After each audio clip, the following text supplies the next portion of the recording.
The Biden administration says it will continue to use a Trump-era border rule to expel migrants from the United States. Title 42 allows U.S. Customs and Border Protection to deny migrants entry to the country due to the pandemic. Out of hundreds of thousands of people who have arrived at the U.S.-Mexico border since March 2020, less than 1% have been allowed to seek refuge in the U.S. under this rule.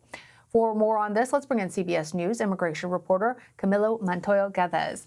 Camilo, thanks for being here. So the Biden administration has continued to cite this public health authority invoked by the Trump administration to expel most migrants. How is that policy being enforced, and can migrants still seek asylum here in the U.S.? Hi, Lana. Yes, in the spring of 2020, the Trump administration invoked this little-known public health authority to implement the unprecedented policy of expelling migrants and asylum seekers, including unaccompanied children, under the premise that they could spread COVID-19 inside the U.S. It effectively argued that it could suspend U.S. asylum law during a global pandemic using this public health authority. The Biden administration, as you mentioned, has kept this policy in place. It has declined to use it to expel unaccompanied children, but migrant families and adults are still being expelled to Mexico or to their home countries. And to answer your second question about how hard it is to seek asylum under this process, I can tell you that according to government statistics that we obtained, just 0.3% of asylum seekers processed under this Title 42 Public Health Authority have been interviewed by asylum officers and allowed to seek U.S. refuge. So the Biden administration has continued to enforce this restrictive border rule and has expelled tens of thousands of migrants, including families with children. I want to talk about children more in just a moment with you, Camilo, but first I want to ask you about some migrant families from Central America that are being flown hundreds of miles across the U.S. border just to be expelled to Mexico. Tell us why this is happening and what are advocates saying?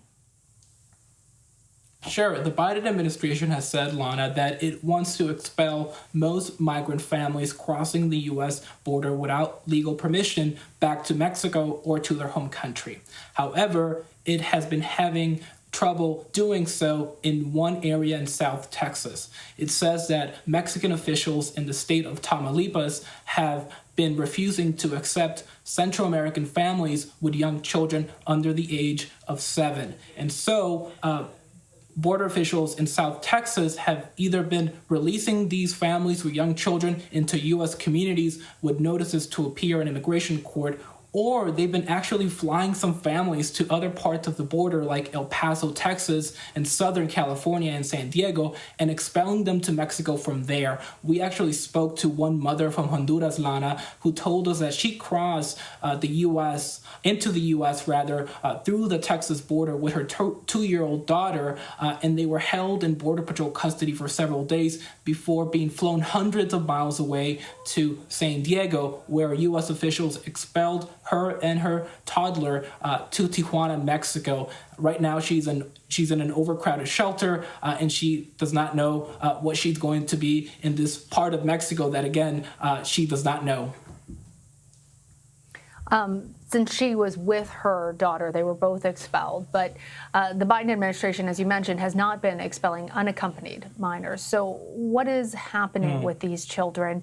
Can you describe the current efforts to house them? Sure. Under U.S. law, Lana, unaccompanied children, these are minors who are encountered without any family, adult relatives, or parents.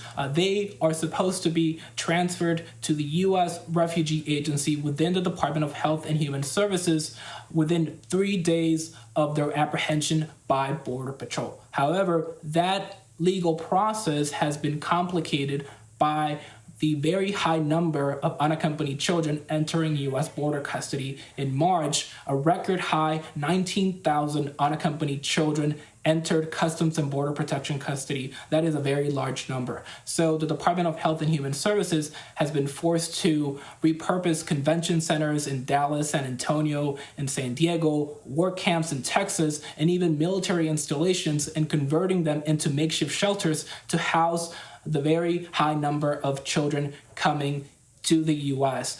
We can report today that there are about 21,000 unaccompanied children in U.S. federal custody across the board. The vast majority are being housed in these shelters overseen by the Department of Health and Human Services, but about 3,000 of them are still stranded in these Border Patrol facilities that the Biden administration has conceded are not adequate for children, especially for prolonged periods of time. Camilo Montoya-Galvez, thank you.